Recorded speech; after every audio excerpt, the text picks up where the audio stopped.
지나간 한 주 동안은 참 힘든 한 주간이었습니다. 우리 성도님들 가운데서도 아프신 분들도 여러 가정이 계셨고 저 또한 심하게 몸살을 앓았던 한 주간이었습니다. 그럼에도 제 마음을 짓누렀던 하나의 질문이 있었어요.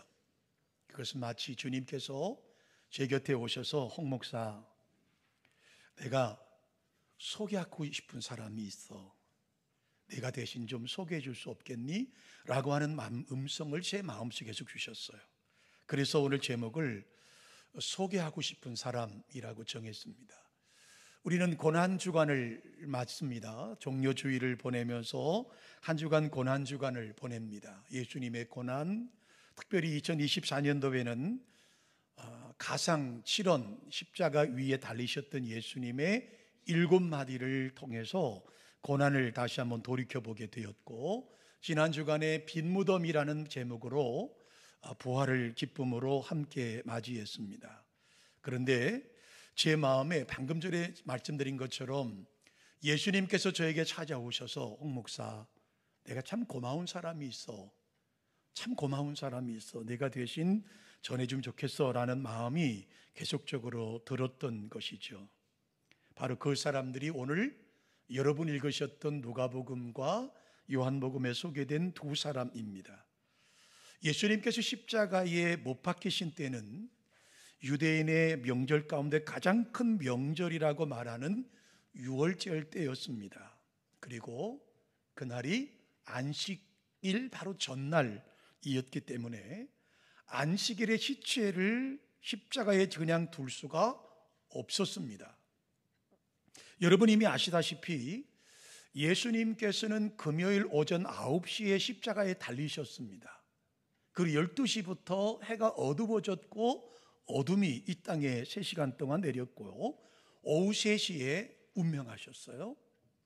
그러니까 안식일의 개념으로 보면 바로 금요일 저녁 해가 넘어갈 때부터가 안식일이 들어가는 시간입니다. 그러니까 예수님의 시체를 내려서 장례를 치르는 시간이 불과 길어야 2-3시간 남짓밖에 남아있지 않았기 때문에 이 일은 굉장히 시급한 문제였습니다. 자, 어쨌든 아리마대 요셉이라는 사람이 등장이 되고, 그는 마가복음에 보면 아주 당돌할 정도로 빌라도를 찾아가서 그 시체를 요구하게 되었죠. 자, 이 시체를 내릴 때 성경에 보니 양측 우측과 좌측에 있던 강도들은 아직 살아 있습니다. 그래서 그들 도망가지 못하게 하기 위해서 다리를 꺾어버리는 아주 비참한 상황을 연출하게 됩니다. 그리고 예수님은 이미 3시에 운명하신 것을 확인하고 그 죽음을 재차 확인하기 위해서 창으로 예수님의 옆구리를 찔렀습니다. 그랬더니 거기서 물과 피가 흘러나왔다고 성경은 말씀하고 있죠. 근데 여러분, 이렇게 옆구리를 찌르고 양쪽 강도의 다리를 꺾었던 것이 우연이 된 것이 아니라 이미 오늘 요한복음 읽진 않았습니다만 19장 36절 말씀에 보면 이것이 구약 성경이 이미 예언해 놓고 있다고 말씀하고 있어요. 시편 34편에도, 출애굽기 12장에도, 민수기 9장에도, 스가랴 12장에도 이미 예언되어진 말씀이 응하여졌다라고 성경은 말씀하고 있습니다. 자, 그렇게 돼서 예수님의 시신을 십자가에서 내렸습니다. 그리고 안식일이 되면 시신을 만질 수 없으니 어쨌든 빨리 장례를 치러야 되는 상황이었습니다. 그런데 여러분, 여기 유감스럽게도 예수님의 장례를 치르는 그 현장에 예수님의 제자들을, 베드로를 비롯해서 제자들이 나타나지 않았다는 것이죠. 예수님의 십자가에 못 박히는 순간은 두려워서 피했다 하더라도, 예수님이 십자가에 못 박히는 순간만은 두려워서 도망을 했다 하더라도 장례식만큼은 참석해야 되지 않겠습니까? 그랬다면 얼마나 좋았을까요? 특히 여러분, 예수님이 공생의 기간에 예수님으로부터 은혜를 받은 사람이 여러분 얼마나 많이 있었습니까? 죽은 지 나흘 되었던 나사로는 도대체 어디가 있었을까요? 38년 된 병자를 주님이 치료하셨던 그 병자는 도대체 어디가 있었을까요? 예수님의 나병을 치료받았던 그 환자들은 도대체 어디에 가 있었을까요? 예수님의 장례식에는 겨우 여인 4명과 예수님의 제자였던 사도 요한 외에는 아무도 동참하지 않았다는 게 문제입니다. 문제는 지금 시간은 급박하고, 문제는 이들이 가지고 있는 형편이 너무 가난한 사람들이기 때문에 예수님의 시신을 어디에 묻을 장소를 구하지 못했다라고 하는 것이죠. 여러분, 오늘날에도 장례를 치르려고 하면 상당히 많은 돈이 소요되지 않습니까? 그 당시도 마찬가지였습니다. 이스라엘 사람들의 무덤은 주로 동굴을 사용했습니다. 이스라엘 사람들은 동굴 하나를 만들어서 가족들이 죽으면 차례대로 집어넣었던 것이 그 당시의 장례법이었어요. 그런데 자연적인 동물은 좀 그나마 좀 나은 편이지만, 그렇지 못한 경우에 많은 부유한 사람들은 대리석과 그리고 아주 비싼 돌을 만들어서 자연적인 동굴을 만들었다고 하는 것이죠. 거기에 대대손손 후손들을 장례를 치르는 곳으로 사용했다라고 하는 것입니다. 문제는 지금 예수님의 장례를 치르는 시간도 너무 짧을 뿐만 아니라 여인 4명과 사도 요한이 가지고 있는 돈을 가지고는 턱없이 주님을 장례 치를 수 있는 돈이 되지 못했다라고 하는 것이죠. 베드로도 나타나지 않았습니다. 제자들도 나타나지 않았습니다. 이 어렵고 힘들 이때 한 사람이 우리 가운데 등장되고 있는데 바로 아리마대 요셉이라고 하는 사람이에요. 이 사람은 자기의 무덤을 예수님에게 기꺼이 내놓았던 헌신한 사람이었습니다. 뿐만 아니라 그렇게 초라하고 그렇게 외롭게 지내던 이 장례식장에 또 한 사람이 소개되고 있습니다. 바로 니고데모라고 하는 사람입니다. 저는 전도사 때 개척을 했습니다. 그리고 전도사 때 개척을 하고 얼마 지나지 않아서 제 친구의 모친의 장례를 그 집례를 부탁을 받았어요. 그 친구는 목회를 하다가 너무 힘들어서 접었던 친구입니다. 그리고 동료도 아무도 없었어요. 그 장례를 제가 치르러 갔을 때 지역은 아마 5-6명 정도가 무덤 앞에 모여서 제가 집전하는 장례 예배를 참석했습니다.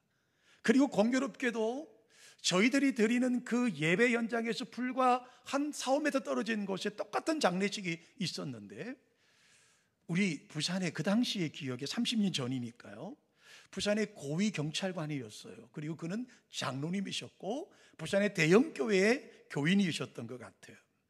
거기는 약 한 150명, 200명의 성도들이 모여서 찬양을 불러요. 우리는 5-6명이 모여 찬양을 불러요. 전도사인 제가 무슨 의복이 있겠어요? 무슨 가운이 있겠어요? 그때 느꼈던 감정이 오늘 이 본문을 보면서 또 한 번 생각이 나게 됐어요. 그 초라했던 장례식.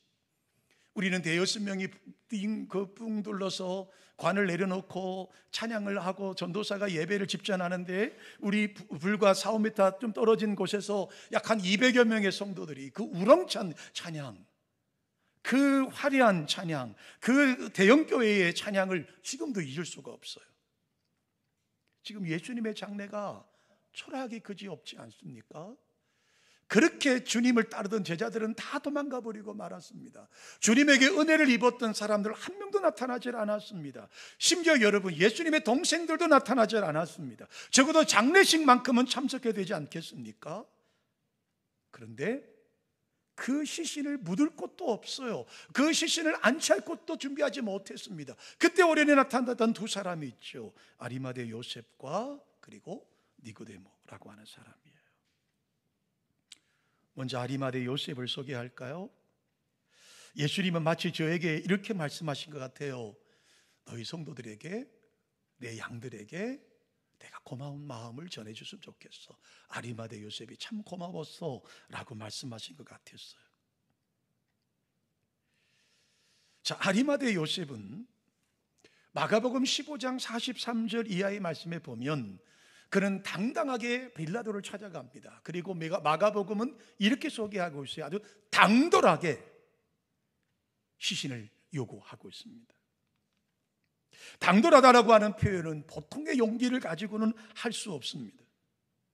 그런데 여러분, 이 아리마대 요셉이라는 사람을 설명할 때 누가복음 23장 51절이나 마태복음 15장 43절의 말씀에 보면, 마가복음 15장 43절의 말씀에 보면 하나님의 나라를 기다리던 사람이라고 소개합니다. 자, 요셉을 소개하면 그는 사내들인 공회원의 회원입니다. 오늘날로 말하면 자치단체의 국회의원쯤 되는 사람입니다. 그는 고관이었고 부자였다고 성경은 말씀하고 있습니다. 뿐만 아니라 누가복음 오늘 23장 51절의 말씀에 보면 예수님을 사내들인 공회에서 어떻게 죽일까를 논의할 때 적어도 아리마대 요셉은 예수님 편에 서서 변론했던 사람이었다고, 예수님을 십자가에 못 박는 것만큼은 끝까지 반대했던 사람이라고 소개하고 있습니다.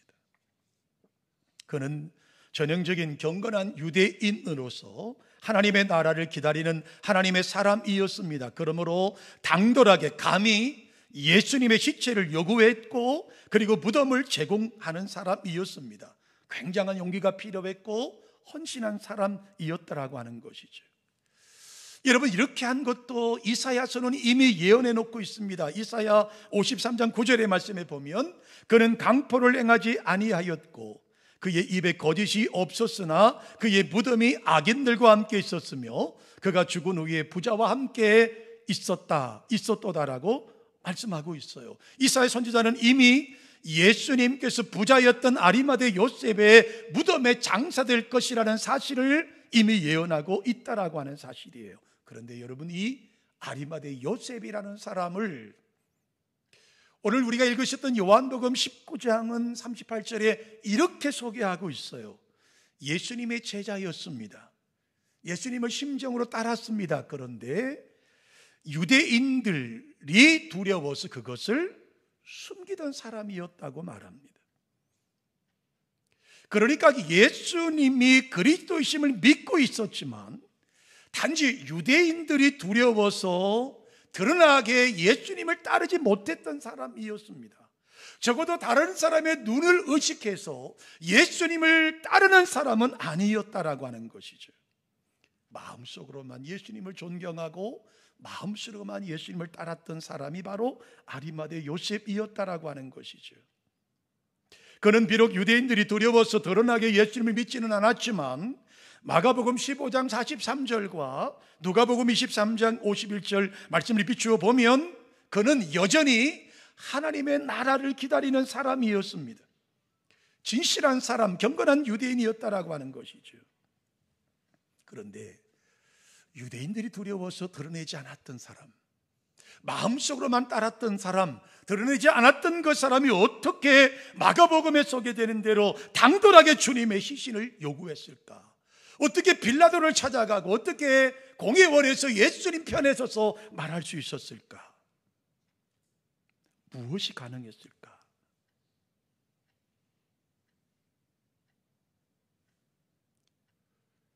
그걸 예수님이 마치 저에게 그것이 고맙다고 말씀하는 것 아닐까? 아리마대 요셉은 예수님이 십자가에 못 박혀 죽으시는 것을 보자 생각이 달라졌던 것이요. 제자들처럼 낙심하고 도망한 것이 아니라 오히려 담대하게 빌라도에게 가서 예수님의 시체를 달라고 했습니다. 당돌하게 말입니다. 당당하게 말입니다. 엄청난 용기가 필요했던 행동이었겠지요. 빌라도가 어떻게 행동했을까요? 너도 같은 당 아니냐라고 죽임을 당할 수도 있지 않겠습니까? 같은 공회원들로부터 너도 예수 믿는 자라고 해서 같이 죽임을 당할 수도 있지 않았겠습니까? 어쩌면 스데반 집사님처럼 돌에 맞아 죽을 수도 있지 않았겠습니까? 그런데 그는 마지막 십자가에 죽으시는 예수를 보고 제자들과 모든 사람은 도망갔지만 그는 예수님 편에 서기로 작정을 하는 것입니다. 또 한 사람이 있습니다. 니고데모지요. 자, 니고데모는 요한복음 3장에 한번 소개하고 있습니다. 그도 예수님을 흠모했습니다. 하나님의 나라를 기다리던 사람이었습니다. 예수님께서 행하시는 기적들을 보고 한밤중에 아무도 모르게 주님을 찾아옵니다. 그리고 주님과 거듭남, 영생에 대해서 대화를 나누고 있습니다.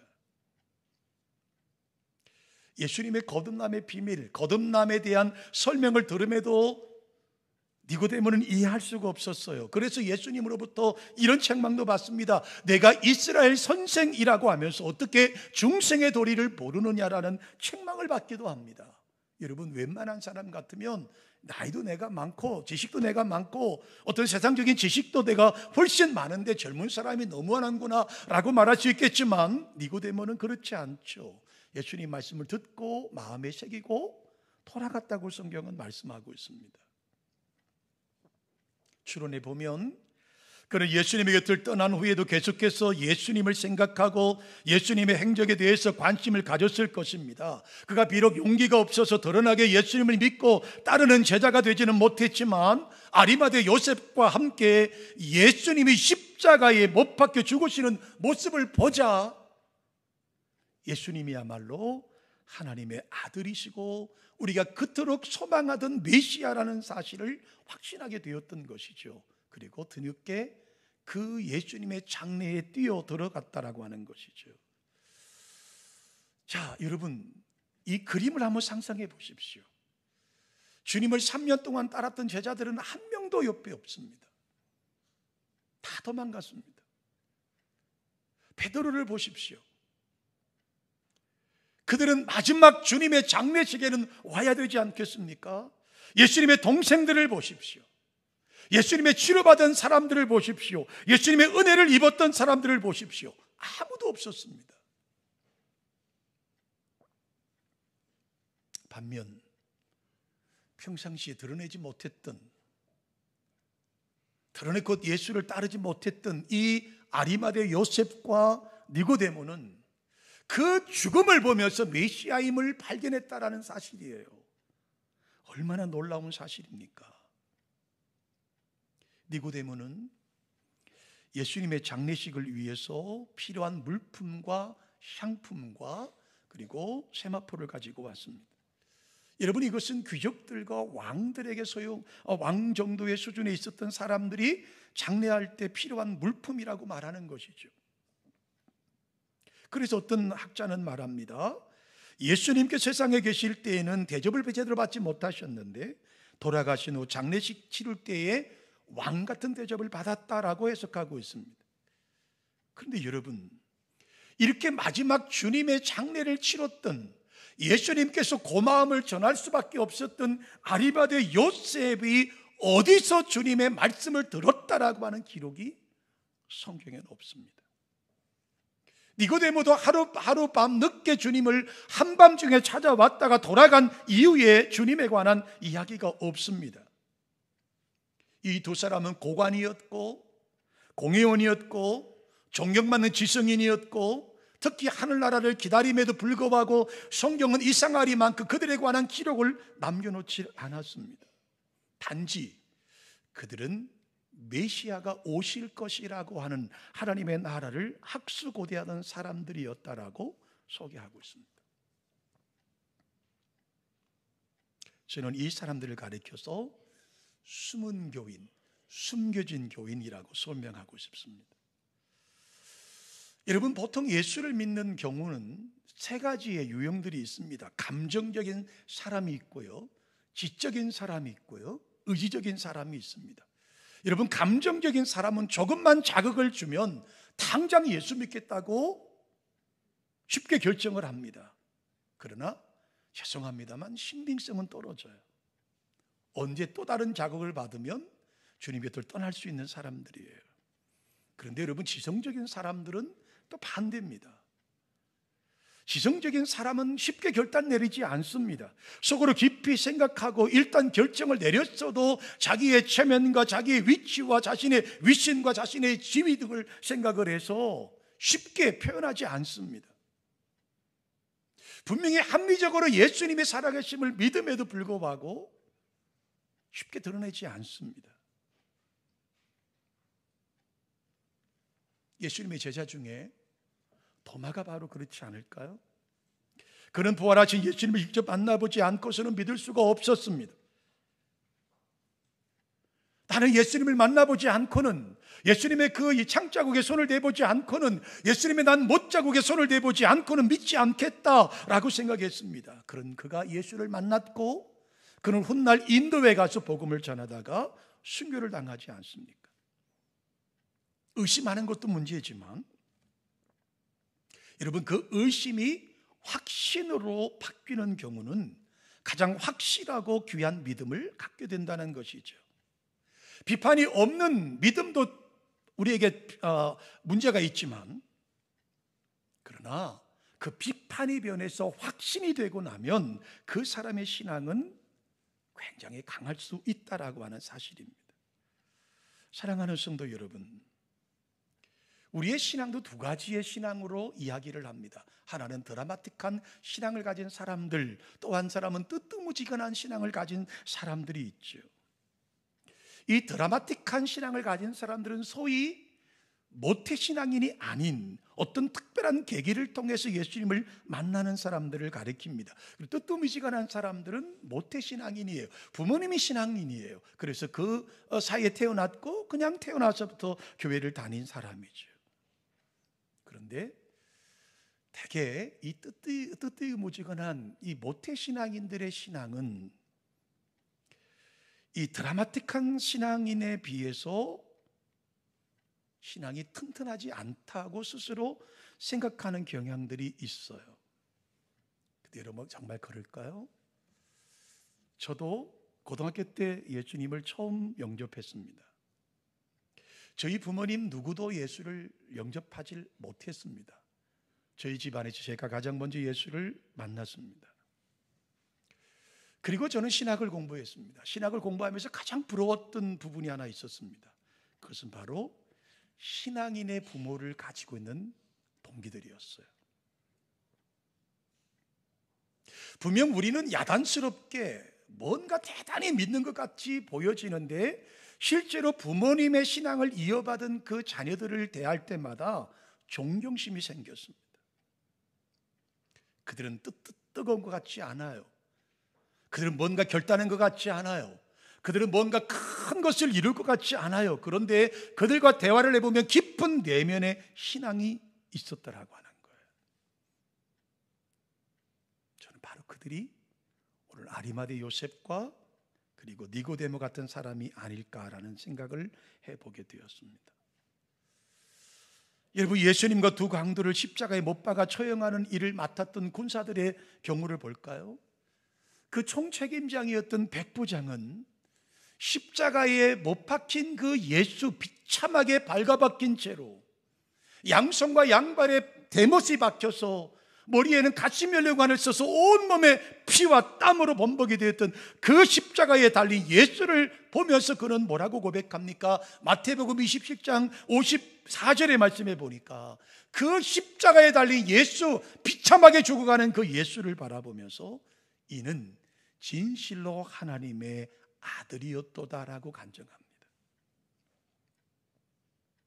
누가복음에서는 이 사람이 정령 의인이었다라고 고백합니다. 다른 사람은 그 십자가의 죽음이 두려워서 다 도망갔습니다. 다른 사람은 십자가의 죽음이 끝이라고 생각했습니다. 실패라고 생각했습니다. 그런데 아리마대 요셉과 니고데모는 십자가 사건 앞에서 예수님이 메시아라는 사실을 확신하게 된 것이지요. 놀라운 일 아닙니까? 그들은 예수님께서 병을 고치시거나 5,000명을 먹이실 때거나 메시아라고 생각하지 않았습니다. 죽은 나사로를 살리셨다는 이야기를 들었음에도 불구하고 그것을 메시아라고 하는 확실한 증거로 받아들이지 않았습니다.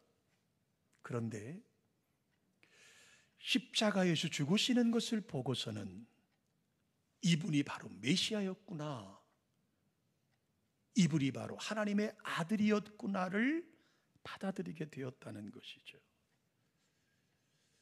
그래서 우리의 신앙은 십자가 중심의 신앙이 되어야 되는 것이죠. 여러분, 우리 중에도 병고침을 받아서 감사하는 성도가 있습니다.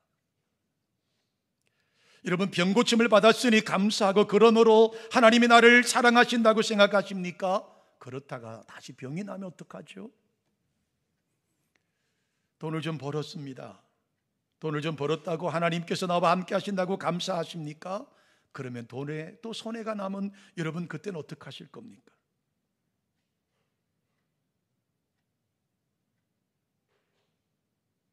돈을 많이 벌게 되면 하나님께서 나와 함께 하신다고 생각하고 감사를 드린다면, 손해를 보게 되면 하나님이 떠나신 것으로 생각을 되어서 낙심하게 되면 이런 신앙은 문제가 많은 것 아닐까요? 그런데 많은 사람이 그렇게 예수를 믿고 있습니다. 이런 식으로 믿는 사람은 환난과 시험을 이길 수가 없어요. 하나님이 나를 사랑하시는 가장 중요한 증거, 예수님께서 나를 사랑하신 가장 중요한 증거는 바로 십자가입니다. 이 십자가의 신앙이야말로 우리의 신앙을 흔들리지 않게 하는 것이죠. 우리가 받은 어떤 체험도 중요합니다. 병고침도 중요하지요. 여러분, 물질의 넉넉함도 중요합니다. 그러나 그것보다 더 중요한 것이 있어요. 그게 바로 십자가의 사랑입니다. 십자가의 사랑을 아리마대 요셉과 니고데모가 발견하게 된 것이죠. 아리마대 요셉과 니고데모는 예수님의 기적을 통해서 메시아이심을 발견한 것이 아니에요. 십자가의 처참한 십자가의 죽음, 십자가에서 그들은 예수 그리스도가 메시아라는 사실을 떠올리게 됐다라고 하는 사실이죠. 사랑하는 성도 여러분, 저는 이 말씀을 준비하면서 사람의 모습, 우리의 삶을 생각해 봤습니다. 여러분, 어떻게 사는 것도 굉장히 중요합니다. 그러나 더 중요한 게 있어요. 어떻게 마지막을 맞이할 것인가 라고 하는 겁니다. 우리의 인생을 어떻게 사느냐도 중요합니다. 어떻게 목회를 잘 하느냐도 중요합니다. 그런데 요즘 제 관심 중에 하나는 어떻게 목회를 마감하는 것이 더 중요해요. 우리 주변에 살아생전에 멋있는 삶을 산 사람들이 참 많습니다. 그런데 마지막이 아름답지 않은 사람들이 의외로 많습니다. 목회를 참 멋지게 목회를 한 선배들이 참 많습니다. 그런데 목회의 마지막이 비참한 경우도 참 많습니다.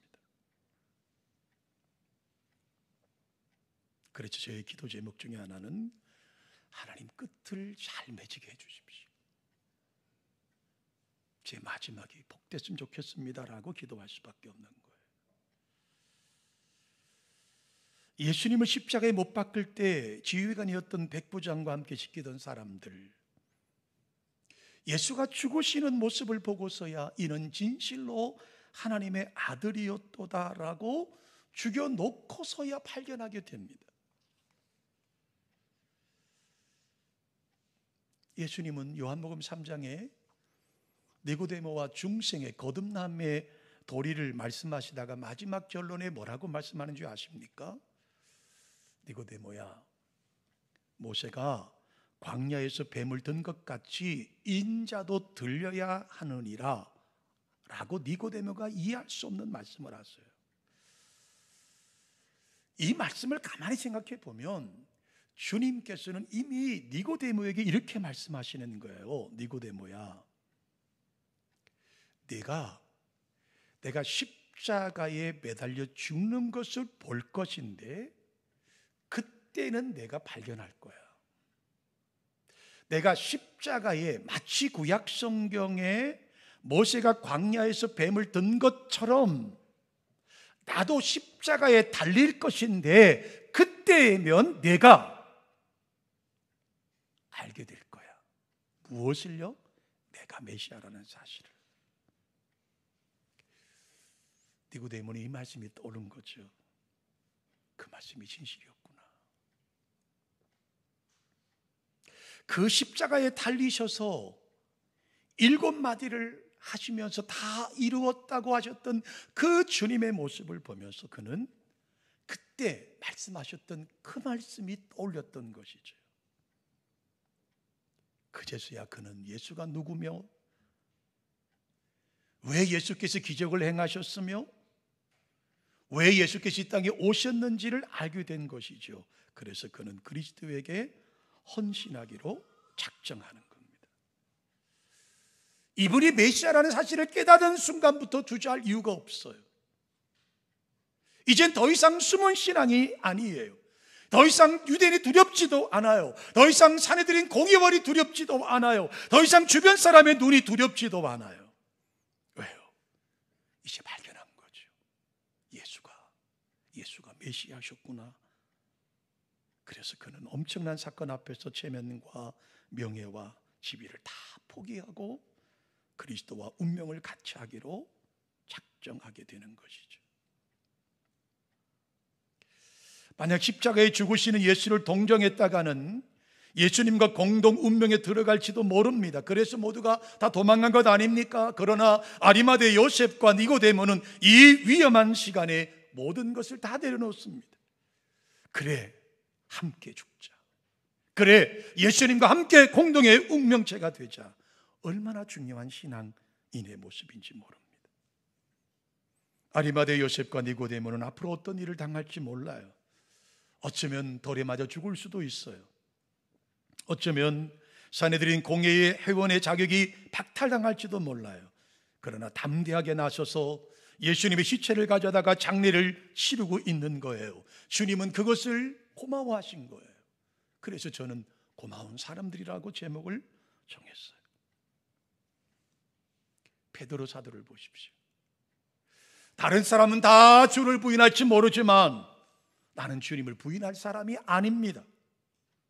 내가 비록 죽을지언정 예수님을 부인하지 않겠습니다 라고 했던 베드로 사도는 지금 주님을 3번씩이나 부인하고 저주하고 도망가 버리고 말았지 않습니까? 그런데 유대인이 두려워서, 여론이 두려워서, 내가 공회원이라는 것이 두려워서 말하지 못했던 그 속 깊었던 신앙을 이제 주님과 함께 운명의 공동체로 나가고 있는 아리마대 요셉과 니고데모를 주님은 오늘 우리 교회를 향하여 고마운 사람들이었다라고 소개하고 있는 것이죠.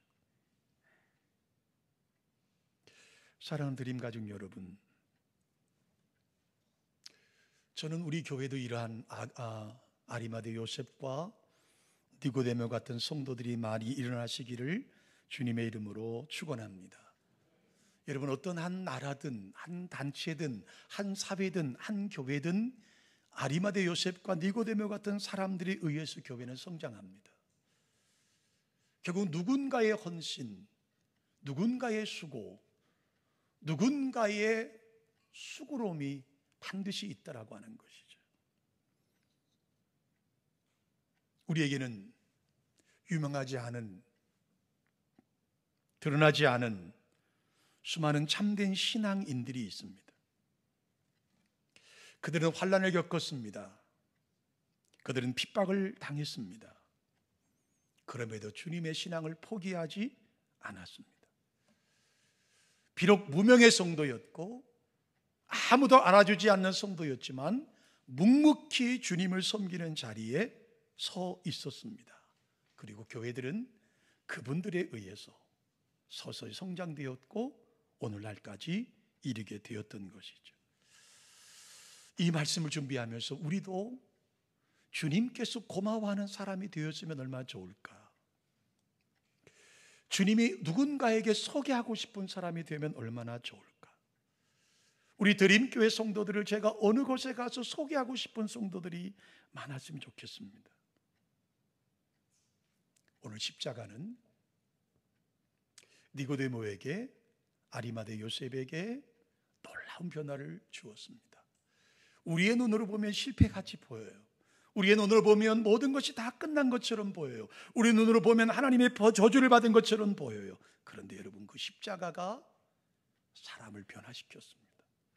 그 십자가가 고마운 사람으로, 소개하고 싶은 사람으로 두 사람을 변화시켰습니다.